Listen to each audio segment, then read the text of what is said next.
Gluten-free banana bread. Yes, today we're going to be making some gluten-free banana bread. Well, let's get started, huh? First, we're going to start mashing up our bananas. I've got 2 frozen bananas and 2 fresh, ripe bananas. Need help mashing those up at all, or you think you got it handled? Okay, please, Jeff. How mashed is up to you. If you leave bigger chunks, you're going to end up with bigger chunks in your banana loaf. So it doesn't really matter if you don't mash it super well. But if you want them no chunks, then you got to make sure to mash it well. After that, we're going to add, now we're going to add 1 egg. Go ahead and mash that in there, Kent. I'm trying. Whoa. But I can't go right through it. Okay, how about I do it? Oops, I'm on the counter. That's all right. It looks yellow. Yep. Add 3/4 cup of sugar. So why don't you go ahead and add that one in? Oh, that. Yep. Thank you. Then the flour. Nope, not the flour yet. Want to stir that a little bit. We're going to add 1/3 cup of butter. Keep mixing. And we're going to add a teaspoon of vanilla. Mix that up some good.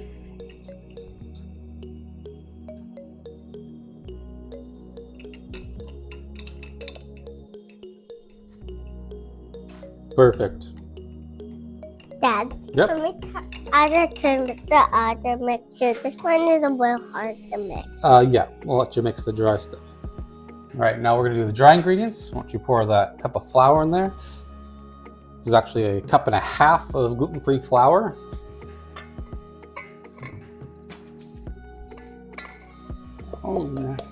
And a teaspoon of baking soda, a teaspoon of baking powder, and 1/2 teaspoon of salt. Mix it up nice and good. When are we going to do the chocolate chips? We'll do the chocolate chips after we mix all these 2 together, which is our next step. I'm going to pour this in there, and you're going to mix it all together. We're adding our liquid to the dry, or you can add the dry to the liquid. It doesn't really matter.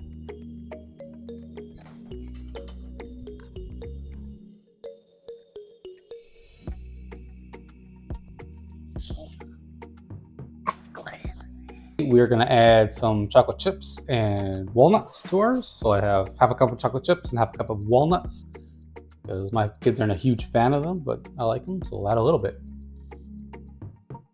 Dump it all in. I like these things. You do like the walnuts. That's good. All right, mix them up. Turns out 2 of my kids like walnuts, which I did not know, because their preferences change every day. Okay, we've mixed in our walnuts and chocolate chips. We've preheated the oven to 350 degrees. We've pre-greased our loaf pan. We're just going to add our batter to the loaf, and we'll cook it for starting at 50 minutes, and we'll check it at that point. We're looking for a good rise and the toothpick test coming out dry.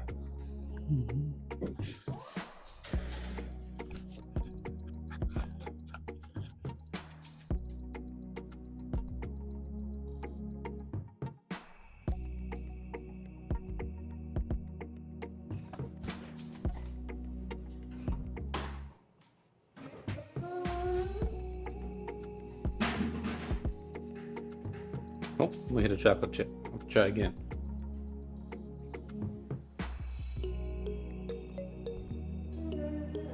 Still a little damp after 50 minutes, so let's give it 5 more.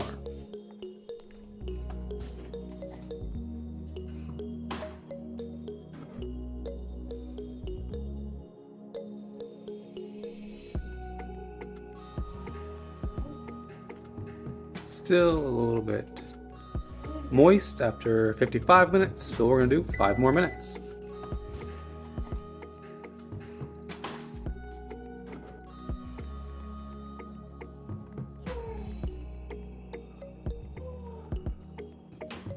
After the full hour, our toothpick comes out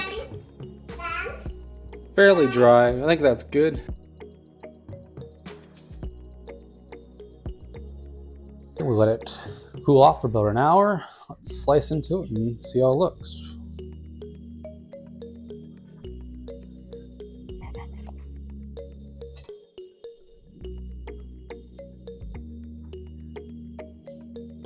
No discoloration, but looks all right. Firm. It's not wet inside, so it should be nice. Let's give it to the boys and see what they think. All right, Greg, why don't you tell us what you think first?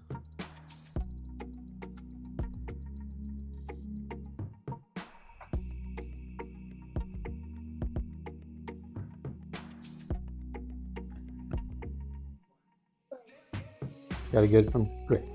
Kent, what do you think?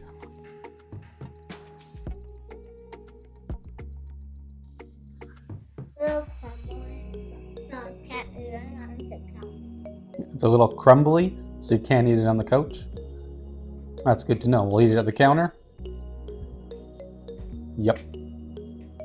All right, the boys told us what they thought. Now, let's see what I think.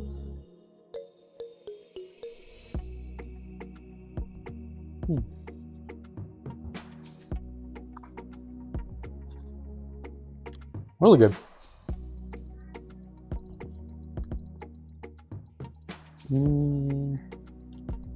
Really not any complaints. The chocolate chips and the nuts make it delicious.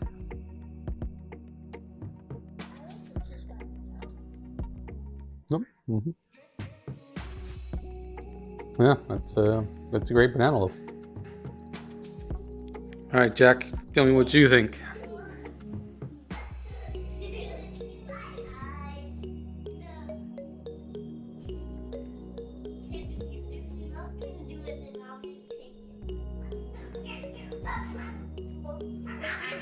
Yeah, it's good.